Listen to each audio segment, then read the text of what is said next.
Te van a ver en diferido a vos si van al final, ¿eh? Pero Bueno,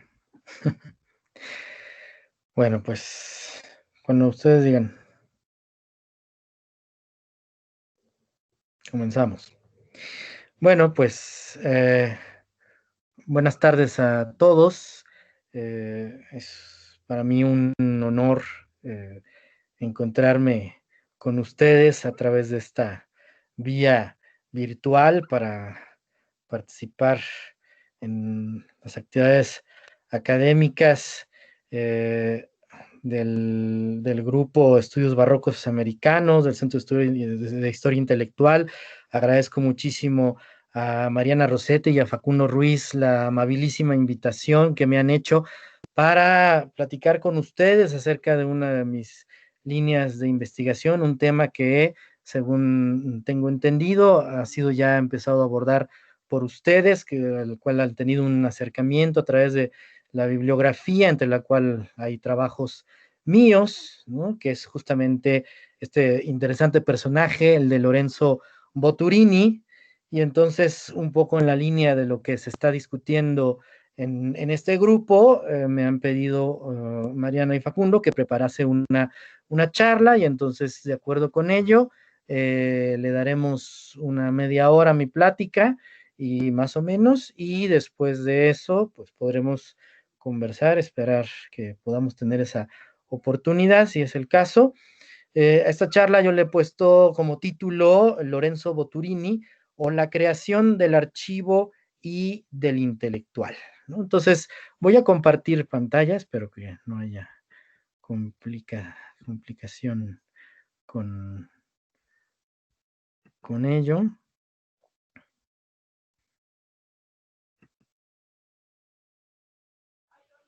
Espérenme.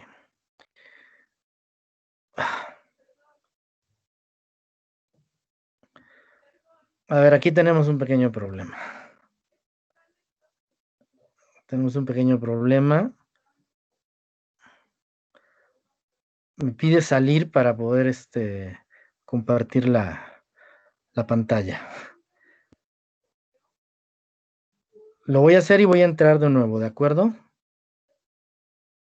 Y no sé si quieran que empecemos de nuevo otra vez.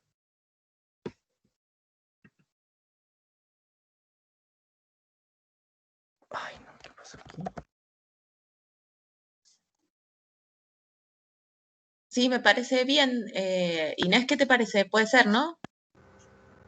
Sí, no hay problema. De todas maneras, cuando uno pone compartir pantalla, debajo hacia la izquierda, creo que da la opción de escritorio. Y si cliqué ahí, supuestamente se comparte. No sé si me equivoco.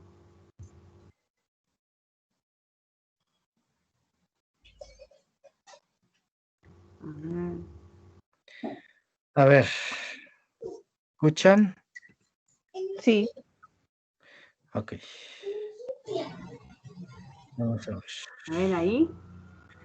Ahí estoy.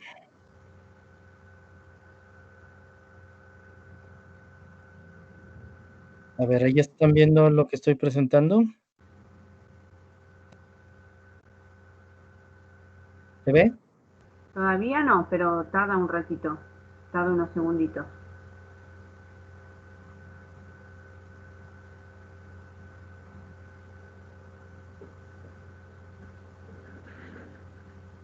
¿No?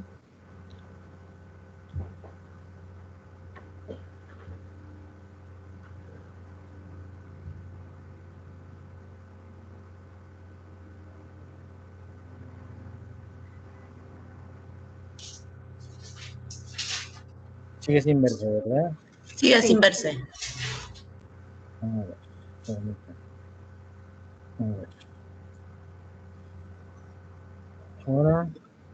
Ahora sí. Ahora Sí, sí. ahí viene, ahí va queriendo. Perfecto. Vale, Ahí se muy bien. ve. Perfecto, magnífico. Bien. Bueno, de nuevo disculpas por las complicaciones técnicas. Entonces, esta charla pretende acercarse a la figura de Lorenzo Boturini, con una doble, ¿no? Desde una doble perspectiva, la creación del archivo y la creación del intelectual. Yo diría que en el caso de Lorenzo Boturini nos encontramos con un personaje en el cual estos dos fenómenos, estos dos procesos, es decir, la creación del archivo, pero también la invención o la conformación de la figura del intelectual como personaje capaz de interpretar ese archivo, se dan de una manera simultánea, ¿no? Esto en razón a la muy particular biografía de este interesante personaje que es Boturini. Ustedes a través de la bibliografía y de otros medios seguramente conocen un poco acerca de Boturini, este personaje que tiene una importancia muy especial para la historiografía mexicana, ¿no? Tiene un estatus hasta cierto punto legendario, en tanto que es este personaje que a lo largo de su estancia en Nueva España, ¿no? Venido desde Italia, este personaje va a conformar durante 7 años de estancia en el Reino de Nueva España una impresionante colección documental, ¿no? De manuscritos, de pictografías indígenas, con la cual pretende llevar a cabo una gran empresa historiográfica, ¿no? Pretende un doble reto historiográfico por una parte, y esa es su motivación inicial, escribir la historia de las apariciones de la Virgen de Guadalupe, y por otra parte, y como un proceso y un proyecto que es simultáneo y es complementario, la redacción de una historia de la antigüedad mexicana, de las antigüedades mexicanas, o lo que diríamos hoy en día el México prehispánico.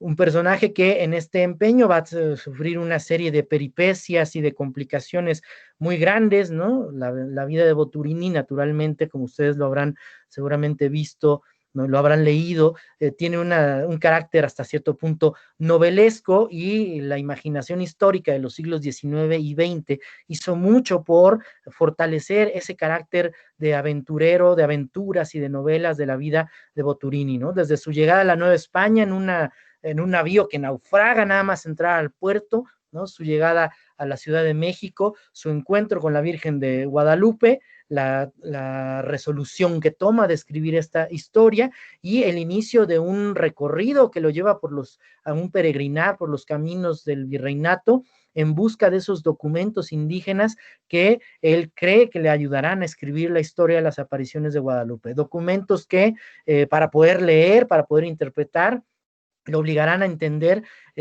los sistemas y los códigos cronológicos y de escritura de las civilizaciones del México antiguo, ¿no? Entonces, en ese proceso conformará esta colección. Y finalmente, debido a un acto de piedad excesiva, como dirían sus críticos, ¿no? Su intento de coronar solemnemente a la imagen de la Virgen de Guadalupe, y una colecta para poder elaborar la corona con la que se iba a coronar a la Virgen, hace que las autoridades del virreinato finalmente se fijen en él, les llame la atención su estancia, descubran que se encuentra ilegalmente en Nueva España al haber pasado sin el permiso de la corona española, se le arreste, se le confisque el archivo y finalmente se le expulse del virreinato. Y luego, llegando a España, ¿no? Busque reivindicar su honor como literato, ¿no? Y una vez reivindicado este honor, conseguir que se le encomiende la misión de escribir esa historia antigua de la América septentrional, empeño en el que fracasará, y en ese fracaso le vendrá finalmente la muerte en 1755, después de esta estancia de 7 años, de 1736 a 1743 en la Nueva España, ¿no? Entonces, el hecho de esta conformación de esta colección de Boturini es una de las cosas que le ha dado un papel y una huella importantísima en la historiografía mexicana, ¿no? El siglo XIX vio en él una especie de mártir, ¿no? Que había salvado las huellas y los testimonios del pasado mexicano, y que por ello había sufrido la represión de las autoridades coloniales, ¿no? Y hasta el día de hoy, efectivamente, las huellas de la actividad coleccionista de Boturini se siguen encontrando en los diversos acervos que hasta el presente conservan donde han ido a parar muchos de los manuscritos que pertenecieron a su colección, ¿no? Es decir, desde un punto de vista de la existencia, ¿no?, la sobrevivencia de un conjunto de fuentes importantes para la historia del México antiguo, en efecto, no se puede negar la importancia de la actividad de Boturini, pero esa es la recuperación posterior que se ha hecho de su actividad. Es el siglo XX que, siguiendo las huellas, digámoslo así, del coleccionista italiano del siglo XVIII, ha encontrado en esas pictografías, en esos escritos alfabéticos en lenguas indígenas que alguna vez formaron parte de su colección, elementos importantes para escribir la historia del México antiguo, ¿no? Pero justamente esa fama posterior, esa fama construida posteriormente, ha dificultado acercarnos al personaje y entender cuál es su lugar en el proceso intelectual, en el proceso de la historia intelectual y cultural de la Nueva España en el siglo XVIII, ¿no? Es decir, la figura, como resulta, ¿no?, deslumbrante, ha parecido excepcional, ha parecido deslumbrante, no ha sido fácil acercarse a él y entender cuál es el sentido y la importancia que su actividad como coleccionista e intérprete de un archivo tuvo para el proceso intelectual novohispano entre los siglos XVII y XVIII, ¿no?, particularmente. Entonces, un poco lo que intento después de esta pequeña introducción es explicarnos cuál fue el lugar de Boturini en ese proceso de construcción de un archivo, ¿no?, es decir, de un dispositivo cultural para conformar, ¿no?, para ordenar y estructurar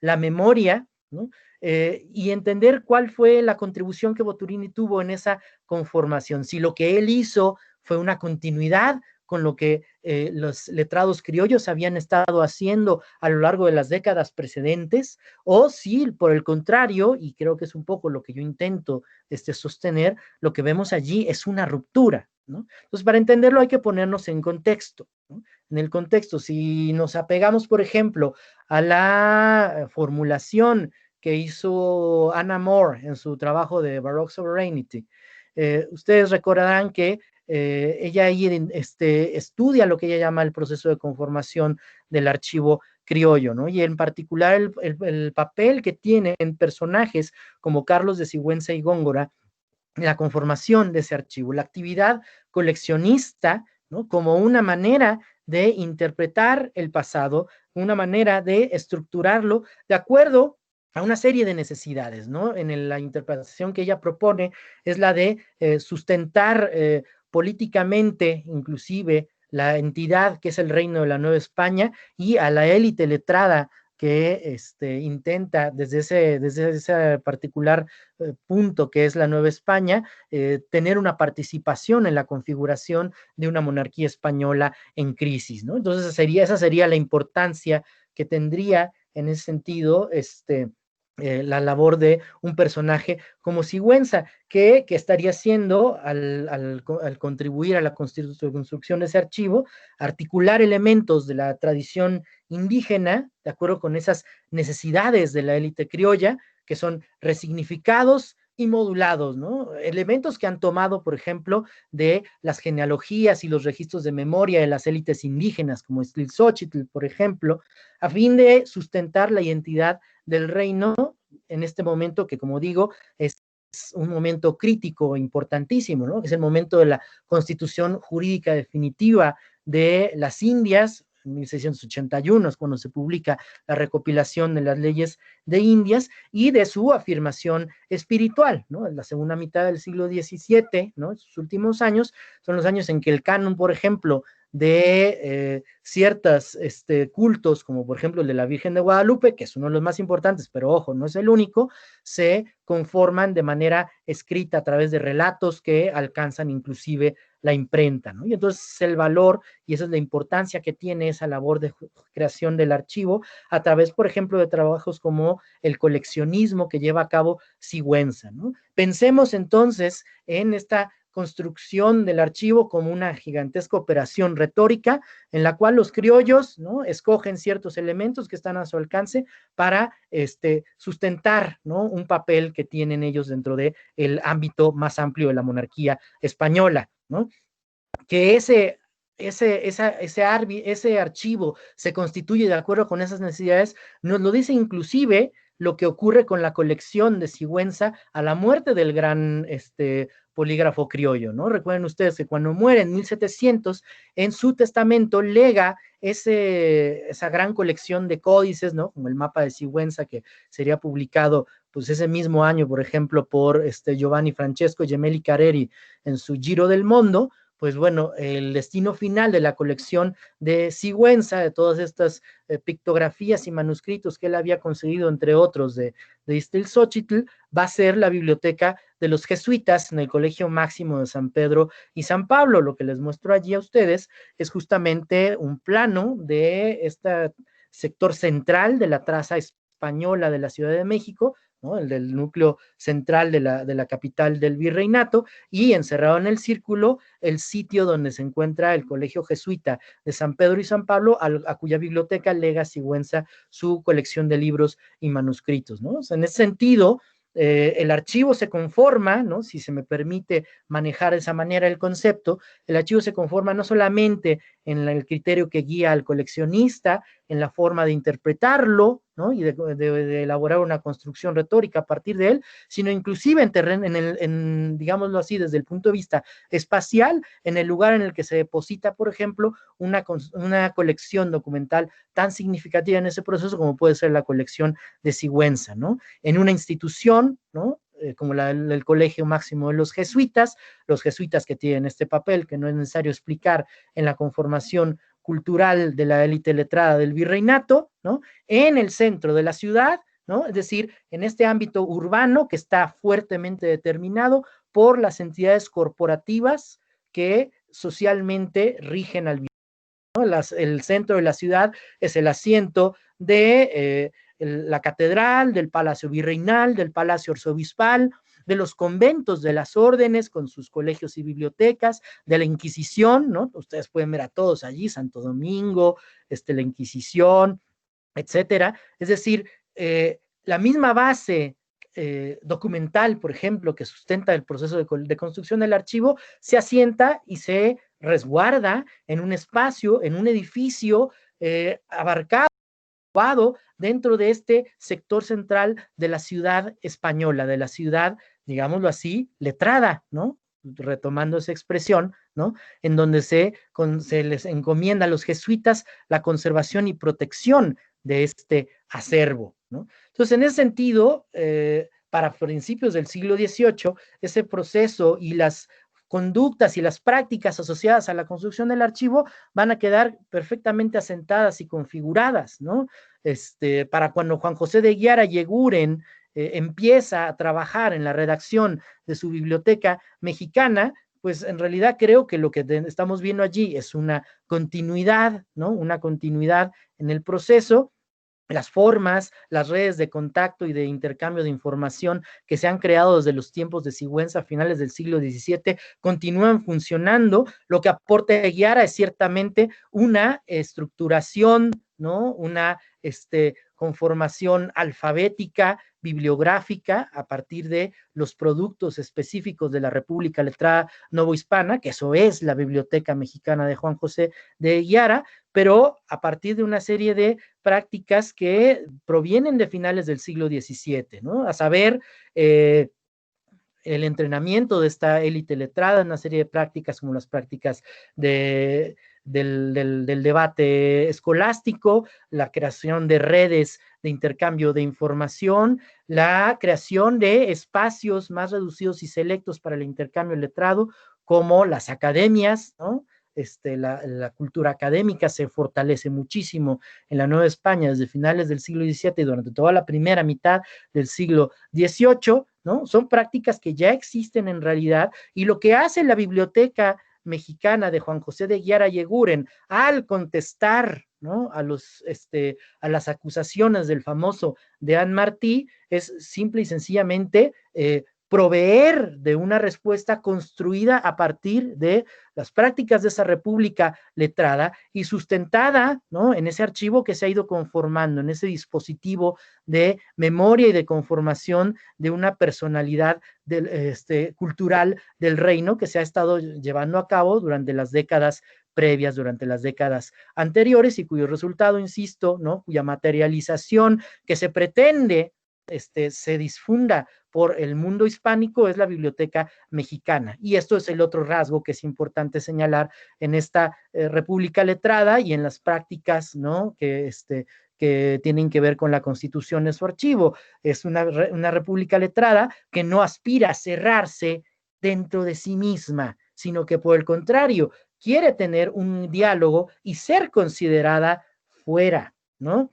Ser considerada sobre todo en un momento como el de la primera mitad del siglo XVIII, después de 1713, después del final de la Guerra de Sucesión, cuando la monarquía hispánica ha perdido todas sus posesiones europeas extrapeninsulares, ¿no?, y debe de volcarse hacia el Atlántico y debe de volcarse hacia las Indias, y en ese momento en que la élite letrada criolla, sabiendo del papel cada vez más importante que tienen las Indias en ese proceso imperial, pues es que quiere tener una participación, ¿no?, mucho más amplia, abierta y activa, y participar de un diálogo en realidad, en ese sentido, con sus contrapartes del otro lado del Atlántico, ¿no? Si no tenemos eso en cuenta, pues no podemos entender cuál es la dinámica que sustenta a esa república letrada criolla y a la tradición intelectual que ha ido construyendo en las décadas previas y con la que quiere participar en un diálogo intelectual atlántico. Muy bien. Pero entonces, ¿no?, como Deus ex machina, ¿no?, aparece Lorenzo Boturini. Y en ese sentido, vamos a ver si lo que ocurre con Lorenzo Boturini es una disrupción de este círculo, de sus prácticas y de sus formas de construir el archivo, ¿no? Recuerden ustedes que Lorenzo Boturini, pues, en muchos aspectos es un personaje atípico, ¿no? Es un personaje atípico dentro y fuera de la Nueva España, ¿no? Es un personaje cuya biografía, por ejemplo, está plagada de irregularidades, ¿no? En el sentido de que como se ha ido investigando y se ha ido averiguando a lo largo de las últimas décadas, a lo largo de varias décadas por sus diferentes biógrafos, muy pronto ahora sabemos, ¿no? Ahora sabemos que Boturini inventó su biografía en buena medida, ¿no? Boturini podría verse como uno de estos personajes del siglo XVIII, los llamados aventureros de los cuales está yendo el siglo XVIII, o si no queremos incluirnos en ese tópico literario, por lo menos podemos verlos dentro de este género de personajes que rehuyen de sus identidades, ¿no?, que adoptan identidades nuevas, esos que ha estudiado Antonio Calvo Maturana en su fabuloso libro de Impostores, personajes que aprovechan las circunstancias de movilidad que existen en esta época para escapar de su circunstancia normal y construirse una nueva identidad fuera de sus lugares de origen. Bueno, eso es lo que ocurre con Lorenzo Boturini, ¿no? Tiene unos orígenes modestísimos en un pueblecito de la Valtellina, ¿no?, de esta zona limítrofe entre lo que es actualmente Italia y la Confederación Helvética, y de ahí, a través de una serie de saltos, primero consigue estudios en Milán, luego se va a la corte imperial de Viena a estudiar y ahí abandona su identidad original, su origen de nacimiento, el joven Lorenzo Boterini, hijo de un vinatero, se convierte en Lorenzo Boturini Benaducci, señor de la Torre Ideono, descendiente de los condes de Bourges y no sé cuántas cosas más, en una genealogía que él se inventa. Pero crearse una no tiene, en el caso de Boturini, el propósito de quizás estafar o hacerse de una vida que no le corresponde, una vida de lujos, ¿no? Pretender un estatus de poder, ¿no?, como ocurre con otros aventureros de la Europa del siglo XVIII, como, no sé, John Lowe, el famoso financiero escocés que hizo de las suyas en la Francia de Luis XV, ¿no? En el caso de Lorenzo Boturini, la adopción de una identidad nueva y la construcción de una nueva identidad, que es la que vemos retratada en su famoso retrato grabado que le hace Matías de Irala en 1746, su propósito es crear la identidad de un letrado, de un hombre de letras enteramente volcado a la actividad intelectual, ¿no? Esto es interesante, a diferencia de otros impostores, podríamos utilizar la palabra, que se quieren hacer pasar por príncipes, que se hacen pasar por clérigos, que huyen y se crean identidades nuevas para huir de sus familias, para volverse a casar. Este hombre lo que quiere es dedicarse a las letras, ¿no? Y quiere dedicarse a escribir, algo que en el contexto social novohispano de la primera mitad del siglo XVIII es, por supuesto, y naturalmente inusitado, ¿no? No se puede comprender que alguien quiera dedicarse a eso, ¿no? Y que no solamente se quiere dedicar, sino que lo ponga en efecto en práctica y que dedique varios años de su vida a recorrer los caminos en busca de documentos, en este caso de la historia de las apariciones de la Virgen de Guadalupe, ¿no? Como el famoso testamento de Juan Diego, ¿no? Esta es la copia que Boturini hace del famoso testamento de la tía de, perdón, no de Juan Diego, sino de la tía de Juan Diego, de la parienta de Juan Diego, según la versión que se esté consultando. Bueno, Boturini supuestamente encuentra ese documento, convence a las autoridades eclesiásticas de que su empresa de buscar nuevos documentos indígenas de las apariciones guadalupanas tiene futuro, y se incluso empieza a intitular como historiador de Nuestra Señora de Guadalupe, ¿no? Y entonces comienza su epopeya y su búsqueda de documentos, ¿no? Y entonces es en ese momento que Boturini comienza una actividad que yo podría decir que lo distancia de la conformación previa de ese archivo que los criollos habían ido conformando durante las décadas previas, desde finales del siglo XVII, ¿no? ¿En qué sentido, no? Yo creo que ahí Boturini, ¿no? Y esto es lo importante, ¿no? A diferencia de los criollos que retoman los elementos de la memoria indígena, los acomodan de acuerdo con las necesidades que ellos tienen de establecer ese lugar de su reino en la monarquía compuesta hispánica, ¿no? Boturini está diciéndonos otra cosa, ¿no? Aunque, por ejemplo, Juan José de Guiara Yeguren, en los prólogos de la Biblioteca Mexicana, haya presentado la labor de coleccionismo de Boturini como un refuerzo de esa constitución del archivo criollo, yo diría que Boturini está haciendo algo muy diferente. Por eso, aunque Guiara quisiera decir otra cosa, hubo otros escritores del ámbito letrado novohispano que se dieron cuenta que lo que hacía Boturini era distinto y por eso lo rechazaron y le fueron hostiles. Caso fue de Cayetano Cabrera Quintero, ¿no? Lo que Boturini demuestra es que el archivo criollo no puede monopolizar la memoria del Reino de Nueva España. El archivo criollo es uno más de los que existen. Lo que demuestra él al recorrer los pueblos y conformar este acervo de documentos indígenas a los cuales no se ha atendido antes, es que existe un archivo indígena que se ha ido construyendo también a lo largo de ese tiempo, ¿no? Que ha ido conformando también, ¿no? un dispositivo de memoria autónomo del de los criollos, ¿no? Que no depende de ese, es un archivo que es autorreferencial, se ha construido a sí mismo, ¿no? Y que en ese sentido no requiere de la interpretación criolla para su existencia, ¿no? Esto es muy importante, ¿no? Los documentos indígenas posteriores a la conquista, dice Boturini, iluminan el pasado anterior a la conquista, el pasado prehispánico, y viceversa, ¿no? Es decir, no se necesita esa interpretación, por ejemplo, de los cronistas y misioneros del siglo XVI. Existe, por el contrario, un sistema completo de cómputo del tiempo, de almacenamiento y recuperación de la memoria histórica, ¿no? Que está resguardado en esos documentos. Claro, Boturini lo que va a hacer en ese momento es presentarse como ese intérprete que ¿no? va a interrumpir como el intérprete y compilador que va a permitir restituir muchos elementos de ese archivo que ha persistido después de la conquista, ¿no? ¿Cómo lo va a hacer? Pues gracias a una hermenéutica que ha construido, que ha formulado, gracias a su lectura de la Ciencia Nueva de Vico y una comprensión del documento histórico totalmente distinta de la comprensión criolla, ¿no? Esto es muy importante, ¿no? O sea, y creo que Boturini llega a esa conclusión de que él puede y debe de hacer eso porque ha visto cómo al mismo tiempo están dándose otras conformaciones de archivo, ¿no?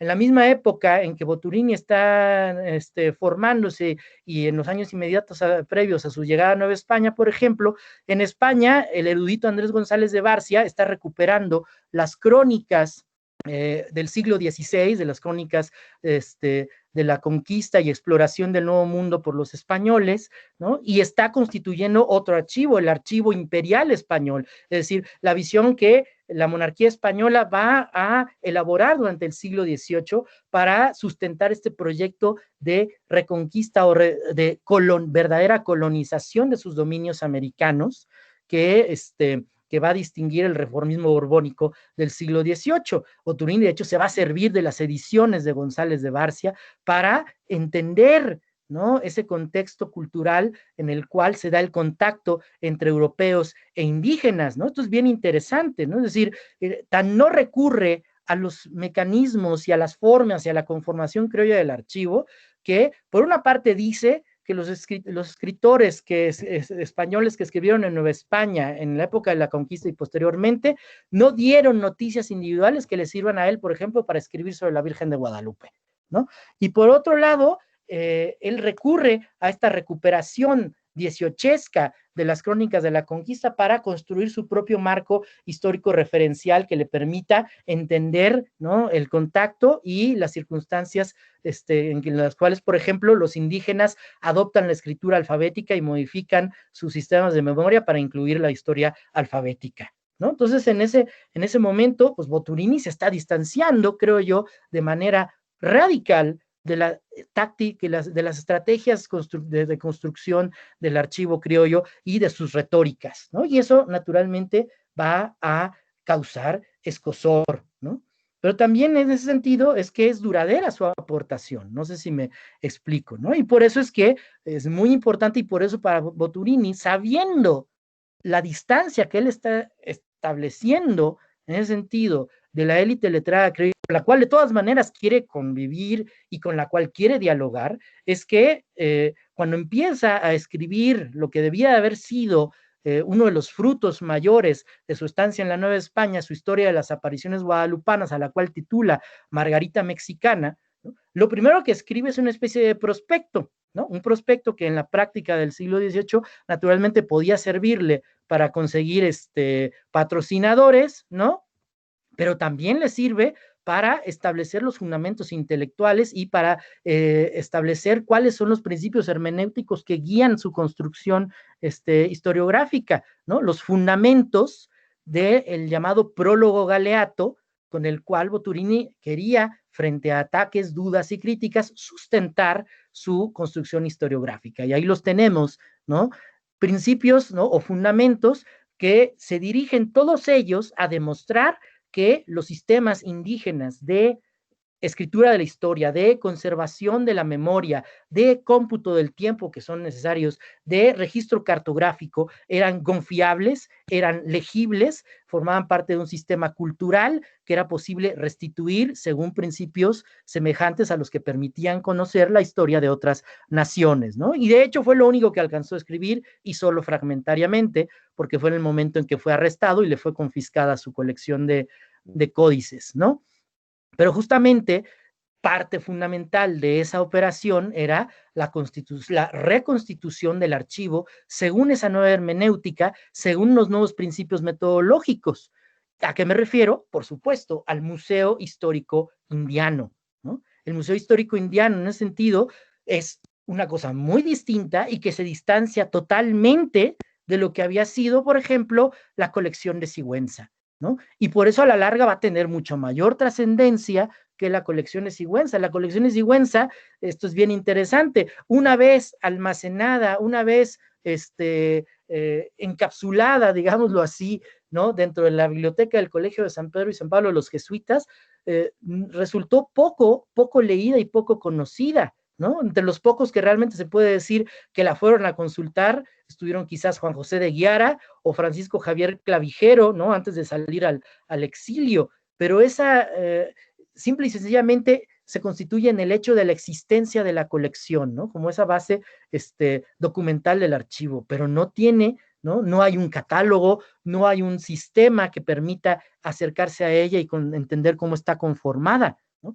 Eso es lo que sí hace Boturini, ¿no? Lo que vemos ahí es justamente la versión manuscrita del catálogo del Museo Histórico Indiano. Y Boturini, como ustedes saben, si han leído el catálogo del Museo Histórico Indiano, conforma una sistematización, ¿no?, que tiene que ver con la concepción histórica de la filosofía de la historia de Vico, que tiene que ver con la naturaleza diplomática de los materiales, de los documentos que conforman el Museo Histórico Indiano, tiene que ver con su procedencia lingüística cultural, ¿no? Eso es el catálogo del Museo Histórico Indiano. En ese sentido, se conforma con un sistema que reta a las viejas retóricas de construcción del archivo criollo, ¿no? Eso es lo que me parece fundamental y trascendental, ¿no? Bueno, vamos que hasta en un aspecto de ubicación espacial, Boturini no es por nada, pero lleva y resguarda su colección lejos del centro, digámoslo así, del centro urbano y de la ciudad letrada criolla, ¿no? Como ustedes saben, se hizo de un pequeño jacal en la cima del cerro del Tepeyac, detrás del santuario de Guadalupe, que vemos ahí en una vista de mediados del siglo XVIII, ¿no? Y ahí es donde él decía que se ponía a leer y a trabajar con sus mapas y con sus manuscritos. Claro, abriendo la puerta a cualquier miembro de la República Literaria que quisiese acercarse a conocerlos, pero tomando una distancia en todos los sentidos, ¿no? No en vano la Villa de Guadalupe estaba a una legua de la Ciudad de México, ¿no? Es decir, toma una distancia que incluso en ese aspecto diferencia por completo su empresa literaria y por lo tanto plantea una forma una manera de construir el archivo totalmente distinta, ¿no? Y que va a tener un impacto duradero, ¿no? Podríamos decir que ese impacto es duradero tan solo viendo, por ejemplo, la manera en que Francisco Javier Clavijero, unos años después de la muerte de Boturini, ya en el exilio, ¿no?, va a iniciar la redacción y va a presentar su historia antigua de México y va a comenzar esta historia con una disertación profunda acerca de las fuentes indígenas y de su importancia y de su valor y utilidad para la construcción de la historia, ¿no? De eso se dedica toda la primera parte, ¿no? Digámoslo así, el prólogo, la parte preliminar de la historia antigua de México de Clavijero, siguiendo la línea de Boturini en la idea de una nueva historia de la América septentrional de 1746, por más que Clavijero se distancia de él, ¿no? Y posteriormente, ¿no?, ya casi terminando con esta exposición, ¿no?, será también, ¿no?, esa nueva idea de construcción del archivo, ¿no?, y esa nueva conciencia acerca de la manera en que se ha ido conformando la memoria desde el ámbito indígena, va a ser, por ejemplo, la que va a llevar a los eruditos y arqueólogos novohispanos de fines del siglo XVIII a plantear una lectura cada vez más amplia a partir de fuentes no utilizadas, como pueden ser los datos arqueológicos, ¿no? Y los debates que va a haber, por ejemplo, cuando en 1790 sea descubierta en el centro de la Ciudad de México la famosa Teoyaumiqui o Coatlicue, o el famoso calendario azteca o Piedra del Sol, ¿no? Y la manera en que se va a discutir, ¿no? La discusión se va a centrar en el valor de estos monolitos como documentos históricos y en la clase de hermenéutica que se tiene que utilizar para poder leerlos, nos va a demostrar cuánto se han distanciado los eruditos y los anticuarios y arqueólogos criollos de finales del siglo XVIII de sus predecesores de, no digamos 100 años antes, ¿no?, de 50 años antes, ¿no? Entonces, digamos que a la larga, pues, el planteamiento de Boturini va a tener una trascendencia que, en mi opinión, pues es indudable, ¿no? Y que mucho de ello ha tenido que ver con la manera en que Boturini crea, ¿no?, su propia idea de lo que debe ser su papel como intelectual, como intérprete y conformador y coleccionista y recopilador de un archivo, y la manera en que esto va a impactar a las generaciones posteriores. Tengo, por supuesto, más cosas que decir acerca de cómo Boturini construye su propia o conforma su propia identidad como el intelectual, pero eso quizás podremos seguirlo platicando más adelante a través de preguntas, a través de una discusión. Digamos que con esto yo terminaría esta exposición general de mi propuesta. Gracias. Muchas gracias, Iván. La verdad, increíble, estoy fascinada. ¿Alguien tiene alguna consulta para hacerle, Iván? ¿Alguna pregunta? Bueno, si puedo, comienzo con una consulta también en relación a la invitación en el marco del seminario, porque buena parte de la primera parte de la exposición nos viene muy bien para pensar cómo esta relación de tres elementos que también en un momento planteábamos con Sigüenza, digo, tres elementos entre la figura de un intelectual, una capacidad interpretativa respecto de un archivo y por otro lado la construcción de un personaje relativamente legendario, ¿no? Como auto-legendario, nos servía para pensar con las diferencias, que esto es algo que me parece bien interesante de la conferencia, de la diferencia entre la construcción de esa figura en el 18 y en el 17, ¿no? Por un lado, me parece que eso nos permitía pensar continuidades y rupturas. Y por ahí tenía una o dos preguntas como para abrir simplemente a la conversación, pero nosotros habíamos pensado en el seminario y habíamos propuesto la idea de pensar como dos lados o dos caras de un mismo archivo, ¿no? Divididas un poco por los siglos, pero reunidas en la figura de Sigüenza. Y pensábamos un poco que el archivo del siglo XVII, el archivo del que sería el rostro visible Sigüenza, era más un archivo barroco, mientras que el del 18, con las diferencias, era un archivo criollo, más o menos completo en función de lo que planteaba Iván, ¿no? Como la idea de Boturini de un archivo que está permanentemente incompleto. Y quería preguntarte, esta era una de las primeras preguntas o consultas, porque me parecía que en tu exposición quedaba claro que el archivo como colección, la idea de colección en el siglo XVIII y en Boturini, tenía que ver con una serie de clasificaciones, catalogaciones, sistematizaciones, incluso cuando lo mencionabas respecto de Chiara y Eguren, ¿no? El orden alfabético, bibliográfico, simplemente. Mientras que, y aquí la pregunta, ¿no? Que esto en Sigüenza realmente es muy poco parecido a una colección. Es como la acumulación de elementos que forjan un patrimonio, pero no necesariamente un archivo, ¿no? Y aquí también en relación con el libro de Anne Moore. Era más la acumulación de cosas que iban dando sentido a un patrimonio, incluso inventándolo, que la noción de archivo, incluso discutida por Boturini, que ya va a haber en el siglo XVIII, ¿no? Entonces, la primera posibilidad de la primera pregunta era si podíamos también pensar esta diferencia de archivos entre una colección y un patrimonio, que no es exactamente quizás la misma cosa. Y la otra, pero solo porque hay una parte del museo de Boturini que me pareció muy encantadora y muy literaria en nuestros estudios, que es el final, cuando él dice que escribe lejos del archivo, ¿no? O sea, porque justamente no está con sus cosas.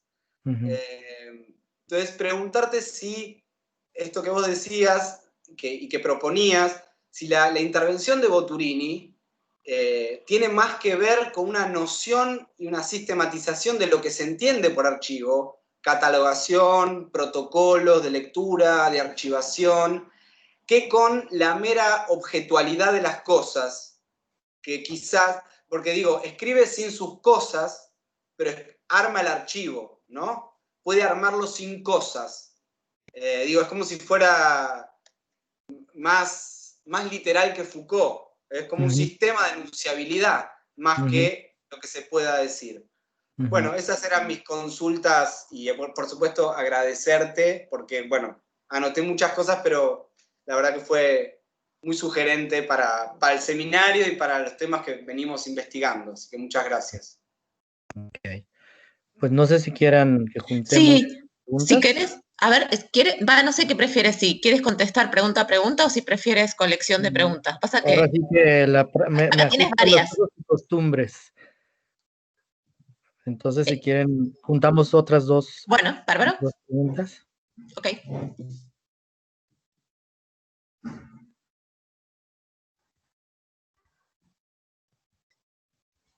Yo hago una consulta, Iván, en relación con ya, me pongo de voluntaria. En tu exposición lo dijiste, y la verdad que cuando uno ve Boturini y ve a Clavijero, ve que la conformación que tienen en relación con unir lo que es la historia profana según Boturini o antigua según Clavijero y la historia española o religiosa católica están muy de la mano. O sea, tienen como la misma conformación a la hora de construir su discurso. Yo no sé cuánto en realidad está rindiéndole homenaje Clavijero a Boturini o cuánto le está usurpando, bueno, usurpando en el sentido, ¿no? No lo estoy diciendo, pero yo veo mucho, al leer Boturini nuevamente y retomar Clavijero, es una copia, en cierta forma, ¿no? Y eso me generó como mucha intriga, porque acá Boturino estaba como sosteniéndolo, en cierta forma, lo opuesto bueno, lo que vos comentabas, ¿no? El tema de la construcción criolla del archivo, pero sin embargo veo que Clavijero, desde el exilio, lo retoma mucho. Entonces me llamó la atención. O sea, esta conexión, no sé si, que va más de la mano de pensar el quehacer de Clavijero y no tanto de Boturini, pero me llamó mucho la atención. Ok. ¿Alguna más o empezamos con estas dos? Sí. Empecemos. Yo tengo una pregunta, si se puede. Sí, claro. ¿Se escucha? Bueno, primero, muchas gracias a los que organizaron a los y las que organizaron la charla. Me encantó, o sea, un montón de información y de precisiones, sobre todo, que yo desconocía. Entonces tenía una pregunta por ahí, la de relacionada con lo que comentó Facundo.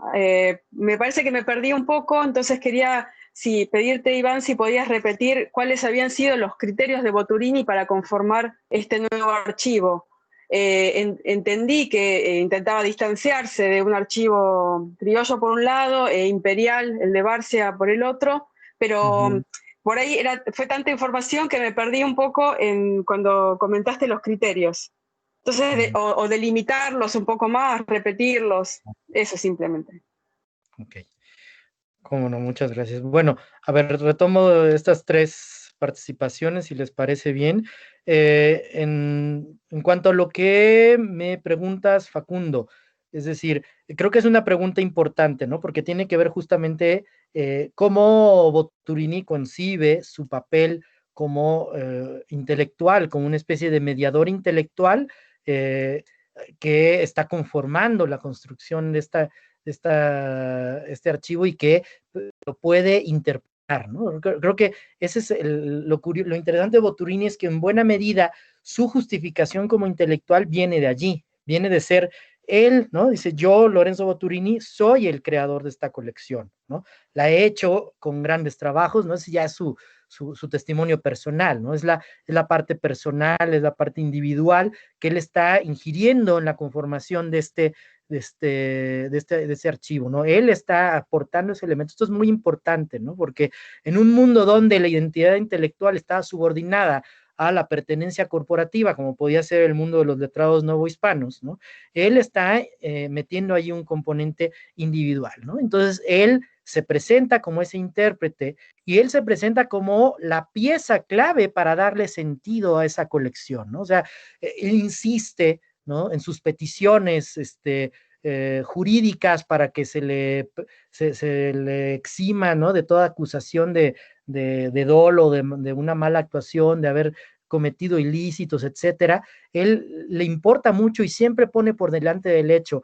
Yo lo que hice es ir a la Nueva España a construir durante 7 años, a conformar durante 7 años una valiosísima y exquisita colección que la reuní a mi costa con innumerables trabajos, esfuerzos y sacrificios, ¿no? A tal punto que el intelectual se identifica, ¿no? El destino del intelectual se identifica con el de su archivo, ¿no? Si ustedes recuerdan al inicio de la idea de una nueva historia de la América septentrional, además de las aprobaciones y la dedicatoria que él hace del libro al rey, viene una serie de textos, ¿no? De paratextos, como se le llama a esto, donde diferentes personajes, algunos anónimos, otros firman sus colaboraciones, escriben textos poéticos en su mayoría, dedicados a Boturini y al trabajo que ha hecho con la historia, ¿no?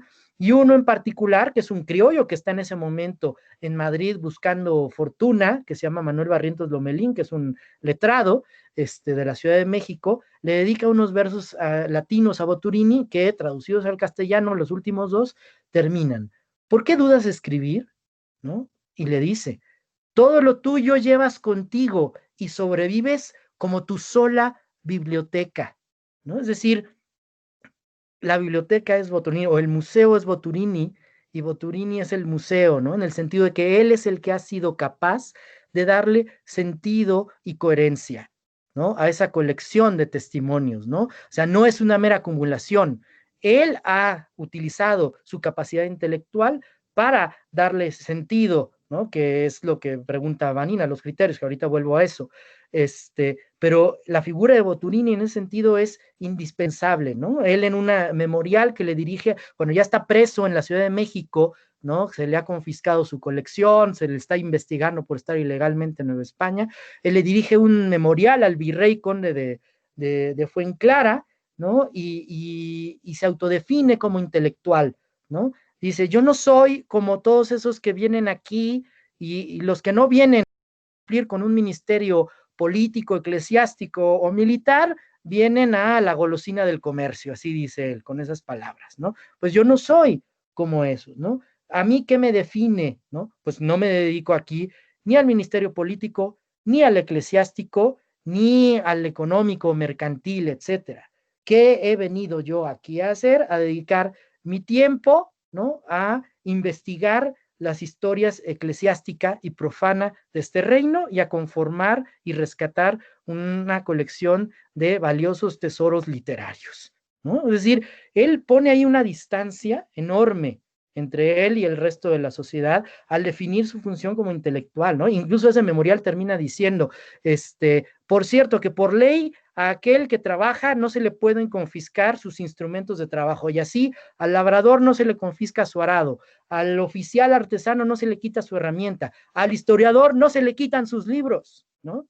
Es decir, él se distancia en ese sentido, ¿no? Y hasta cierto punto la misma autoridad lo reconoce, ¿no? Este señor, dice el fiscal, el oidor Domingo de Valcárcel, que es el que compila la causa de Boturini en la Ciudad de México, dice: pues se vino a escribir sin que le tocara realmente y sin que nadie se lo hubiera pedido, ¿no? O sea, todo ese, ¿no? Esa es una definición de Boturini como el hombre dedicado a un quehacer intelectual, pero no a cualquier quehacer intelectual, un quehacer intelectual que él mismo define como el de la compilación de este archivo, el de la creación, ¿no? De una colección que se convierte en un archivo a través de la interpretación que él propone, ¿no? Entonces, eso, digo, no existe en Sigüenza, ¿no? O sea, Boturini todo el tiempo, ¿no? Cuando escribe la idea de una nueva historia, ¿no? Dice: en el momento en que se me proporciona la oportunidad de interpretar este mapa o este manuscrito, etcétera, dejaré cuál fue, ¿no? La conexión de estas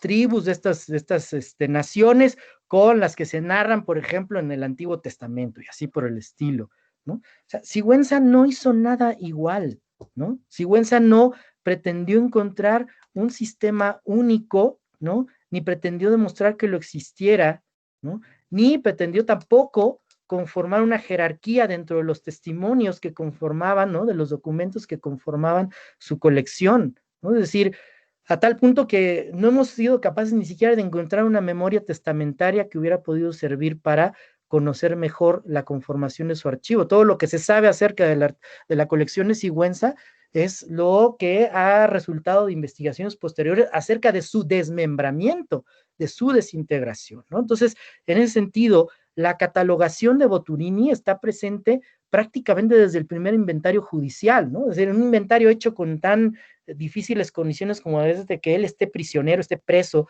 de la autoridad virreinal y se le obligue, ¿no?, por las malas a hacer un inventario de su archivo, y ya desde ese momento Boturini intenta, ¿no?, demostrar que hay un orden y que ese orden no se debe de perder. Y será esa una de las razones importantes por las cuales un elemento fundamental de la idea de una nueva historia sea demostrar ese orden, ¿no? ¿Cómo? Pues mostrando el catálogo del Museo Histórico Indiano, a la manera que existían los catálogos de los museos o colecciones de objetos notables que tenían príncipes y notables en Europa.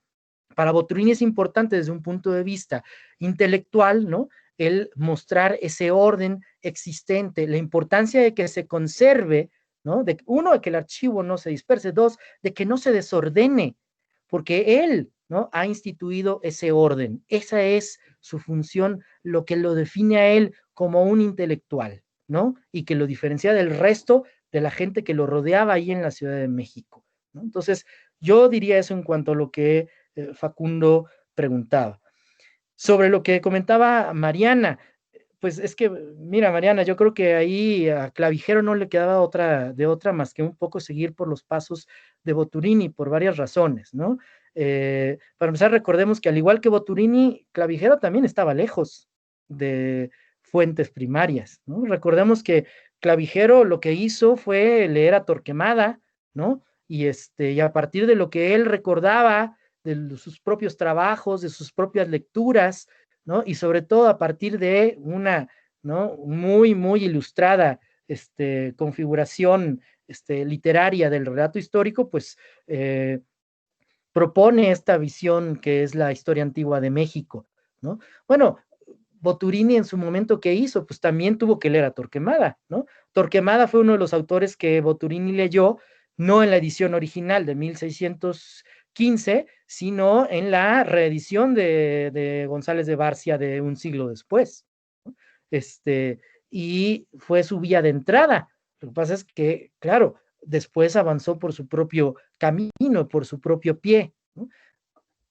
Clavijero sabía de eso, Clavijero lo sabía perfectamente porque había leído la historia de Boturini y había entendido qué era lo que había hecho Boturini, leer a Torquemada y otros cronistas españoles recuperados en el siglo XVIII y emprender su propia búsqueda, ¿no? Bueno, Boturini ya había dado ese primer paso, pues Clavijero no tenía que hacer más que seguir esa ruta, ese derrotero inicial y luego, ¿no?, elaborar su propia construcción, que mucho tenía de polémica, como sabemos, debido a que estaba insertando su obra en un contexto de polémicas sobre el Nuevo Mundo que estaba teniendo lugar en la Europa ilustrada tardía, ¿no? Pero bueno, en un principio, por lo menos, para poder marcar, ¿no?, cuál era su propio rumbo, pues tenía que, de una manera directa o indirecta, referirse al camino, ¿no?, y seguir un camino semejante al que había seguido Boturini y que explicaba Boturini en la idea de una nueva historia, ¿no? Y sobre lo que pregunta Vanina, pues bueno, los criterios de conformación, ¿no? O sea, recordemos que Boturini, ¿no?, eso fue es uno de los temas que pues, desde hace tiempo ha sido parte del estudio y la interpretación del personaje, ¿no? En su momento, en el siglo XVIII, de hecho, le causó problemas porque lo llegaron a acusar de plagiario, ¿no? De haberse plagiado a Giambattista Vico, ¿no?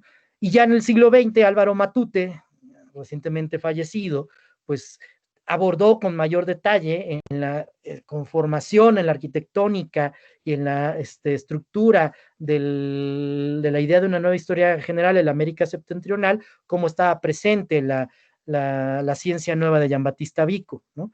Yo diría que la presencia de Vico, ¿no?, esa ha sido una de mis afirmaciones al estudiar al personaje y sobre todo tratar de entender cómo había conformado su colección en Nueva España, es que recordó sus lecturas juveniles de Vico, recordó su formación como jurista. O sea, Boturini leyó a Vico como jurista, ¿no? Él estudió Derecho en Milán Y luego, cuando se fue a vivir a la corte imperial de Viena después de 1725, siguió estudiando Derecho Natural y de Gentes, con juristas españoles que estaban al tanto de novedades literarias, y entre ellas le presentaron a la Ciencia Nueva de Vico, ¿no? La primera edición de la Ciencia Nueva de Vico, ¿no? Entonces, a partir de la idea de Vico, ¿no? O sea, Vico es que pretendía mostrar, ¿no?, cómo había diferentes formas de detectar, ¿no?, como la presencia de una serie de nociones naturalmente, ¿no?, recibidas, ¿no?, por el espíritu humano, estaban presentes a lo largo de la historia, y que se podían leer a través de diferentes formas y testimonios, ¿no?, que podían ser no solamente las historias y crónicas de reyes o de guerras o de genealogías dinásticas, ¿no?, sino también los cantares y la poesía, ¿no? La imaginación poética era una forma de entender la conformación histórica de los pueblos, de todos los pueblos, ¿no? Tanto los que habían recibido la iluminación divina directa, que eran los hebreos, como los que habían recibido la iluminación de la luz natural, que eran el resto de las naciones del mundo, y que a través de la imaginación poética habían dado, ¿no?, muestras del conocimiento, ¿no?, del conocimiento de lo verdadero, de la justicia, de la virtud, ¿no? Y entonces eso se reflejaba en su producción poética, ¿no? Por eso es que Boturini, ¿no?, hace mucho énfasis, por ejemplo, en la recuperación de la poesía o los cantares, ¿no?, porque dice, ¿no?, son formas de historiar, son formas de reflejar el progreso del espíritu o el avance del espíritu, ¿no?, a través de los cantares, no son solamente ficciones, ¿no? O sea, para Vico había sido importante demostrar, ¿no?, que contra lo que decía el desprecio barroco, ¿no?, pues no eran fantasías o caprichos de la imaginación de Virgilio, ¿no?, de Ovidio, ¿no?, las metamorfosis, etcétera, ¿no? Aquí se trataba de un reflejo de los ciclos del desarrollo humano, ¿no? Y si se podía leer en Virgilio, también se podía leer en Nezahualcóyotl, por decir algo, ¿no? O podía leerse en otros escritores indígenas anónimos o con nombre que habían llevado el registro de la memoria a través de los cantares, ¿no?, y a través de los sistemas de escritura. Entonces, ¿eso qué consecuencias metodológicas tiene, ¿no? Que Boturini considere que es necesario abrir el concepto de fuente, ¿no? Y por eso es que uno ve el catálogo del Museo Histórico Indiano y ve fuentes de una naturaleza heterogénea, ¿no? Hay, por supuesto, crónicas de los reyes, ¿no?, como las de Xochitl, pero también hay registros de tributos, hay mapas, ¿no?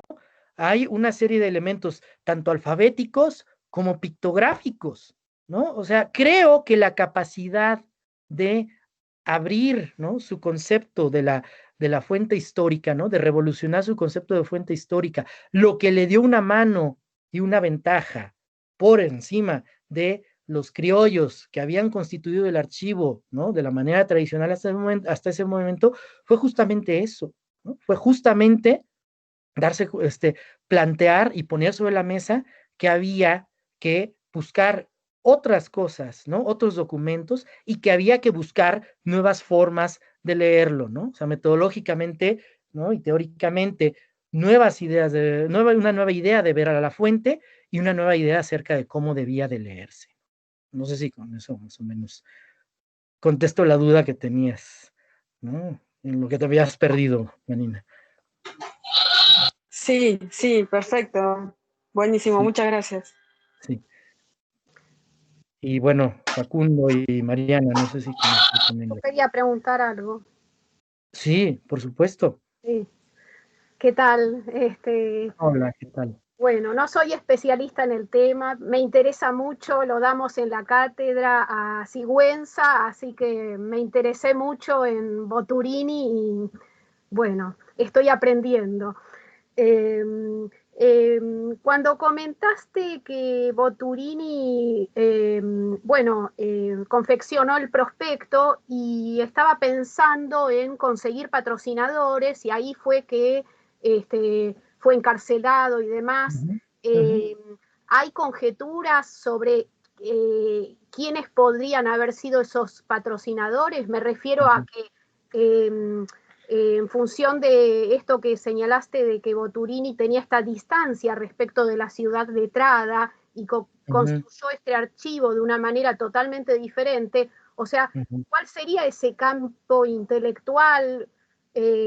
O sea, ¿cuál sería ese otro circuito y esos otros patrocinadores que estarían dispuestos a apuntalar? Quizás esto está investigado y yo lo desconozco, perdón si hago una pregunta muy obvia, reitero, no soy en absoluto especialista, pero bueno, me quedó esa duda cuando explicaste esta cuestión.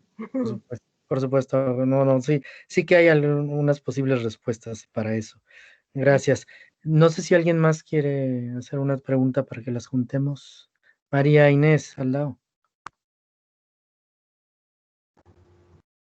Ahí está. Estoy desilenciando por un lado y silenciando acá por otro, perdón.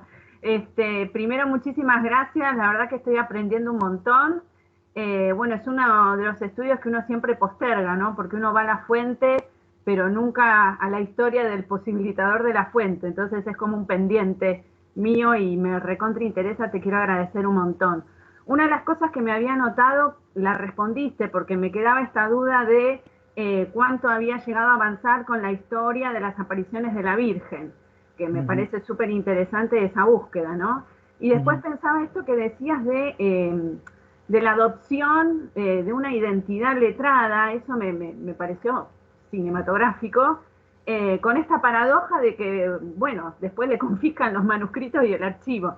Me pareció interesantísimo, aparte por circular sin permiso, me pareció como actual en algún punto. Súper interesante. Y te quería preguntar, en base a esto que decías hace un ratito, si ese memorial al que aludiste, que si mal no entendí escribe desde la prisión, si se puede consultar, porque, bueno, esto de la autorrepresentación como intelectual, como compilador, en algún punto como archivista, me parece como un texto que puede hasta iniciar una clase. Y bueno, me encantaría, si se puede, consultarlo, leerlo. No sé si está disponible. Okay. Muy bien, ahorita contesto con gusto. ¿Y alguien más? ¿O nos vamos con esas dos preguntas, sí? Bueno, respecto a los patrocinadores de la obra de Boturini, no, bueno, no hubiera podido, un poco la investigación, los años que yo ya tengo varios años trabajando a Boturini, yo creo que nadie lo ha trabajado tanto como yo en los últimos tiempos, a excepción de Giorgio Antei, ¿no? Que es el otro investigador que ha trabajado el tema, tiene por ahí un libro que se llama El Caballero Andante, ¿no? Sobre Boturini también. Lo que a mí me interesó desde muy pronto de la figura de Boturini, ¿no? Fue que en esta conformación de esta imagen romántica de este viajero vagabundo que anda por los caminos buscando papeles viejos, etcétera, nunca nadie hacía una pregunta tan elemental como de qué vivía o cómo comía mientras andaba por los caminos buscando códices, ¿no? O sea, todo el mundo un poco que aceptaba lo que él mismo decía, ay, unas tortillas duras que me daban por allí con un poco de atole y con eso yo me conformaba, ¿no? Nadie puede hacer una investigación de esa manera y de esa índole como la que él hizo, solamente con eso, ¿no? Y un poco mi trabajo fue justamente, o una de las premisas iniciales fue en tratar de proponer que no habría podido llevar a cabo esta investigación sin, ¿no? Crear un ambiente, una red social, una especie de envoltura que le permitiera a él, pues, vivir en una sociedad totalmente ajena a lo que él hasta ese momento había conocido, como era la sociedad novohispana, ¿no?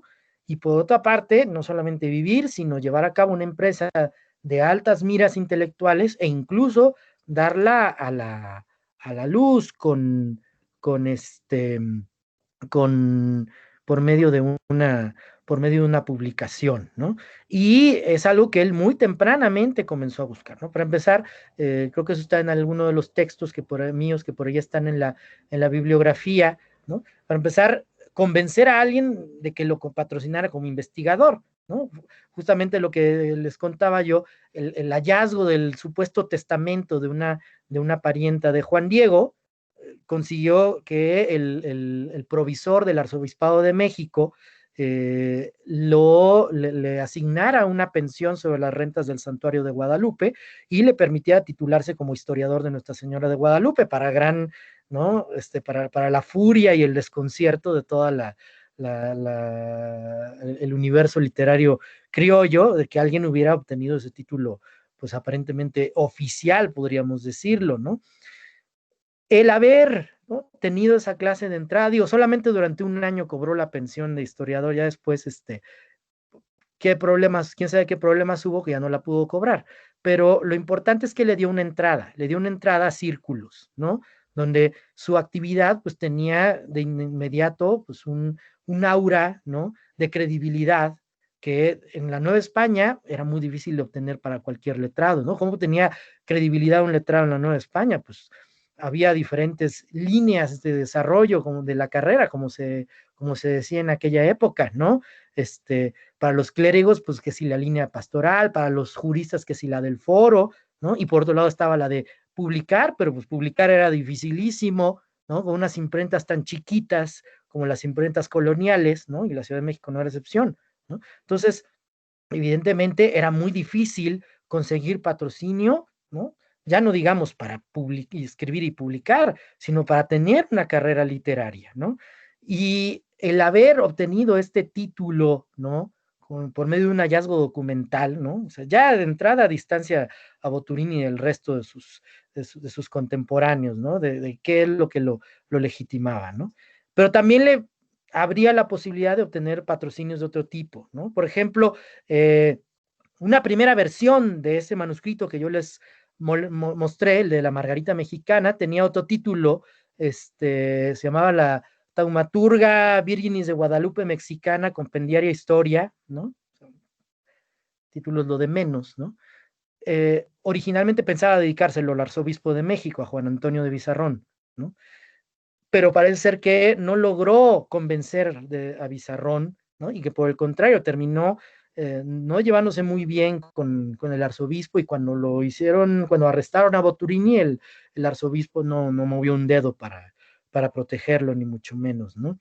Entonces, él en un principio pensaba en obtener el patrocinio del arzobispo Bizarrón, lo cual era una alternativa bastante lógica, ¿no? O sea, Boturini se llevaba muy bien con el administrador del Santuario de Guadalupe, con José de Lizardi Valle, y el Santuario de Guadalupe, pues era patrimonio literalmente de la mitra, ¿no?, del Arzobispado de México, ¿no? Desde el siglo XVI, en que se había creado el santuario, había estado bajo el control de los arzobispos de México, y era ya un tópico que el Santuario de Guadalupe era la joya de la corona, de la mitra, ¿no? Mejor, no más que de la corona, de la mitra de los arzobispos de México. Entonces, algo que reafirmara la autoridad del arzobispo de México sobre un santuario que además tenía una importancia cada vez más grande en el correr del siglo XVIII, pues parecía una alternativa natural, y pensó en él como destinatario a quien dedicar su obra y de quien obtener su protección.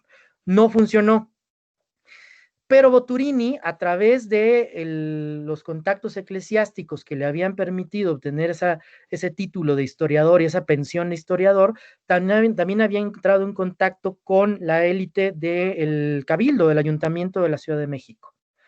Y en una segunda instancia, Boturini pensó en dedicarle su historia al Ayuntamiento de México, al Cabildo, y finalmente no lo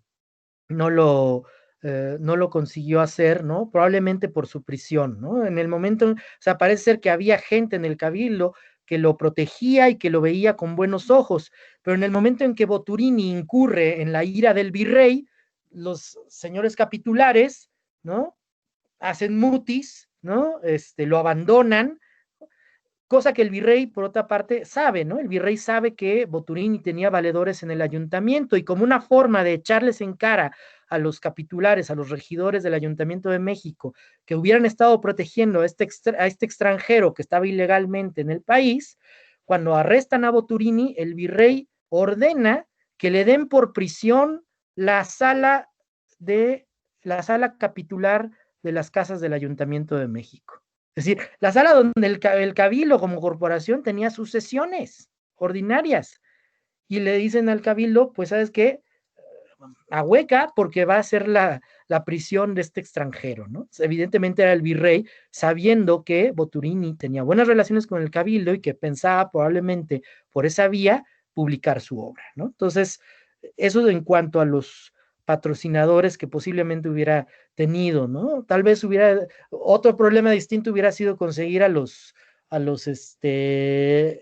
letrados que hubieran extendido los pareceres aprobatorios con los que se tendría que haber publicado la obra, ¿no? Pero bueno, no llegó él a ese punto, ¿no? Y bueno, todavía hay mucho que averiguar de todas maneras, ¿no? Pero bueno, por ahí ando en la pista de algunos documentos en ese sentido acerca de sus contactos. Y luego, lo que pregunta María Inés acerca del memorial de Boturini de 1743. El memorial es parte del expediente de Boturini que está en el Archivo General de Indias, ¿no? Es decir, no está publicado, está dentro del expediente. Es un expediente un poco complejo de leerse, porque pues viene la actuación judicial que se hizo en contra de él, pero también viene el primer y muy provisional inventario que se hizo de su colección, con él todavía ahí en Nueva España presente.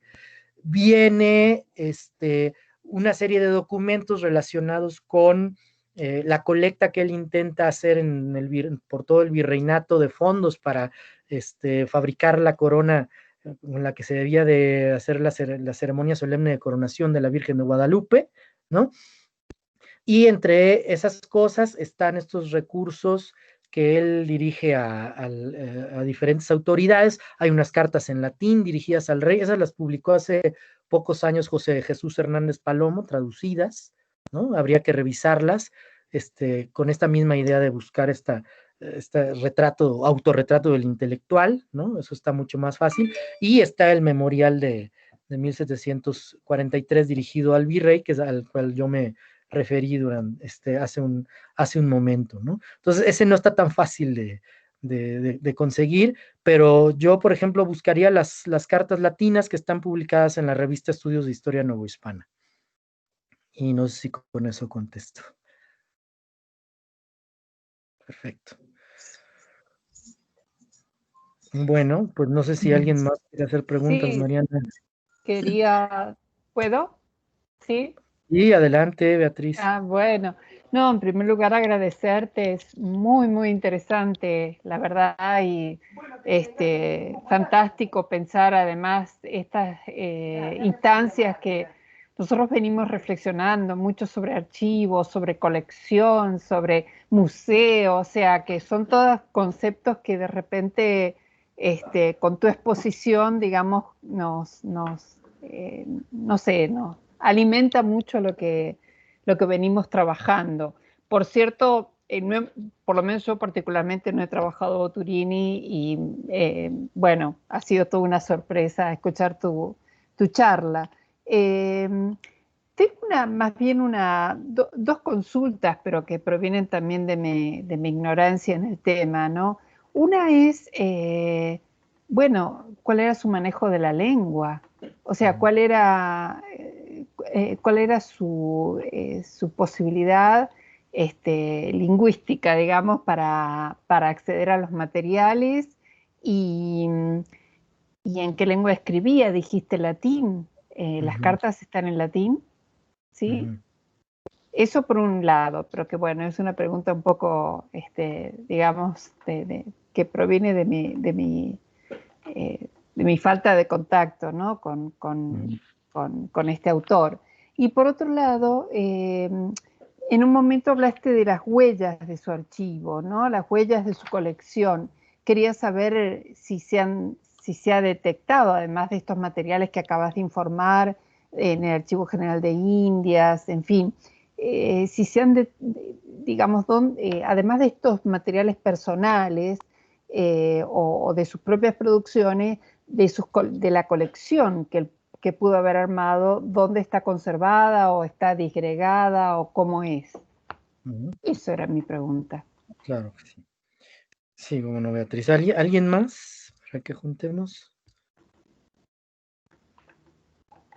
O si no, contesto directamente. Muy bien. Bueno,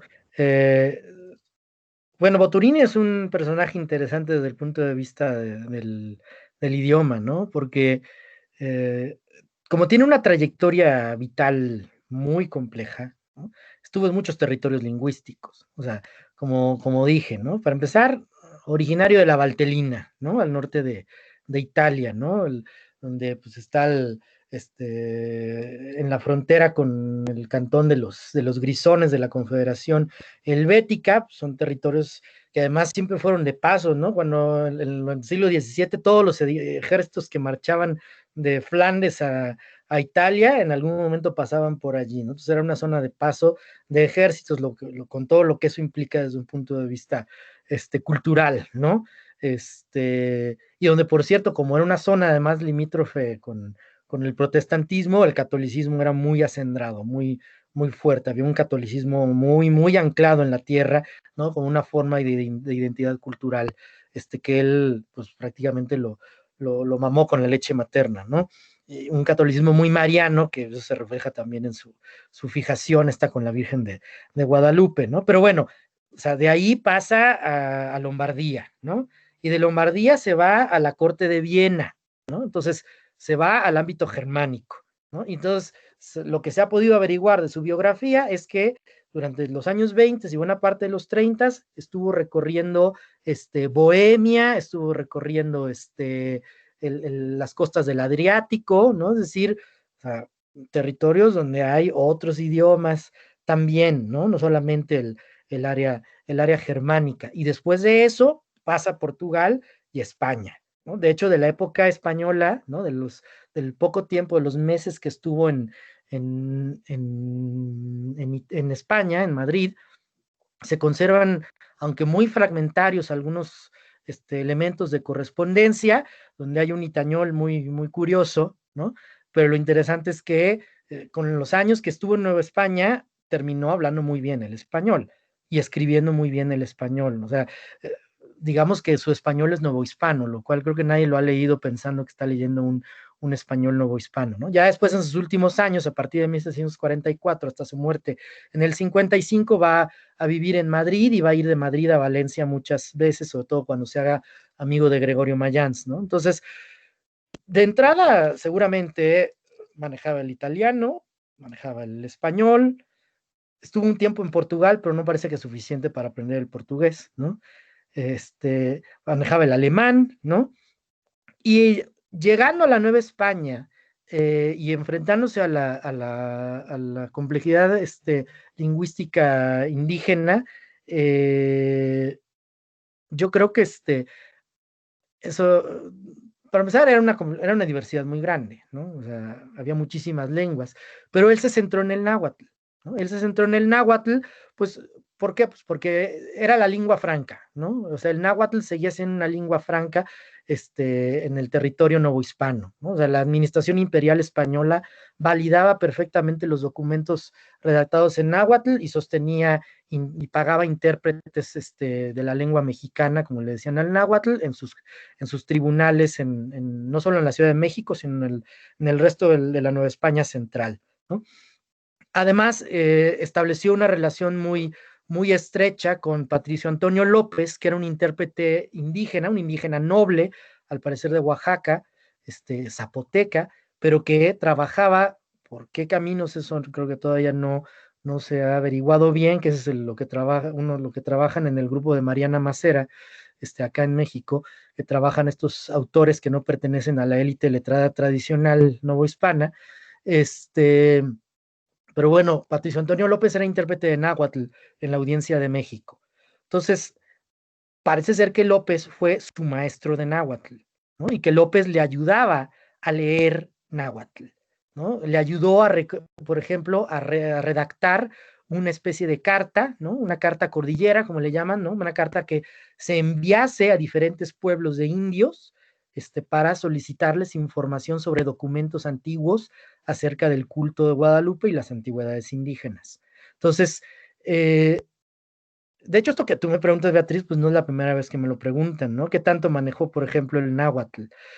Creo que no lo llegó a dominar, ¿no? Creo que le faltó mucho tiempo, ¿no? Contaba con elementos para ello, o sea, parece ser que contaba con vocabularios y artes del náhuatl suficientes y competentes para que él pudiese trabajar, ¿no? De manera muy básica la lectura de documentos en náhuatl que podríamos llamar clásico, ¿no? El náhuatl del México Central, producido por las élites letradas desde mediados del siglo XVI en forma alfabética, pero no lo llegó a dominar a profundidad. Posiblemente haya tenido, en cuanto al náhuatl hablado, posiblemente haya tenido un cierto dominio del náhuatl que tenía una forma, ¿no? En la Nueva España, cuando a los clérigos lenguas, ¿no? Los que se ordenaban a título de conocer una lengua indígena para que los mandaran a ser ministros de indios en los pueblos, curas de indios en los pueblos, los examinaban en dos formas de náhuatl. El náhuatl más refinado, el que se utilizaba para predicar, por ejemplo, que era el teotlatoli, ¿no? Y la lengua más ordinaria, la que es para pues, pedir unos sopes en el mercado y no morirse de hambre, ¿no? El del habla cotidiana, el llamado tianguistlatoli, ¿no? Que literalmente es lengua del mercado, ¿no? Eso quiere decir el tianguistlatoli. Entonces, debido a que Boturini estuvo recorriendo caminos de la región, ¿no? Con mucha frecuencia los caminos de la región de Puebla-Tlaxcala, que son zonas indígenas predominantemente nahuas en su cultura, ¿no? En su lengua. Yo tengo la suposición de que posiblemente tuvo un cierto conocimiento del tianguistlatoli, ¿no? Del náhuatl más ordinario, pero que le fallaba para un conocimiento, ¿no? Para una lectura a profundidad de documentos de un habla más, entre comillas, culta o producida por las élites letradas indígenas del siglo XVI, ¿no?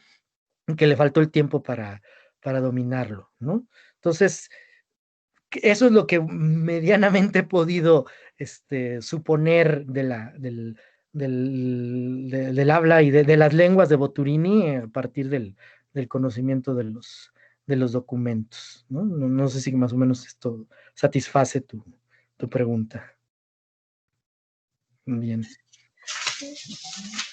Bueno, no sé si además tiene... Ay, perdón, Beatriz. No, que sí, tenía apagado entonces le estaba diciendo que muchas gracias, que sí. No, de nada, encantado. Iván, la verdad que te súper agradecemos por la charla que nos diste, que nos iluminó un montón, y no sé si alguien más tiene alguna consulta para hacerle. Si no, bueno, damos por terminada la conferencia, y la verdad que estamos súper agradecidos por el tiempo que te tomaste, la conferencia que preparaste, que la verdad que se ajusta muy bien, tanto al seminario que estamos dando con Facundo como a los programas que se dan en la cátedra. O sea que la verdad que genial. No, pues. Muchas gracias. Ajá. También por la generosidad de las respuestas, que fue como una segunda conferencia, digamos, ¿no? Como, la verdad que estuvo muy generoso, muy abundante. Gracias.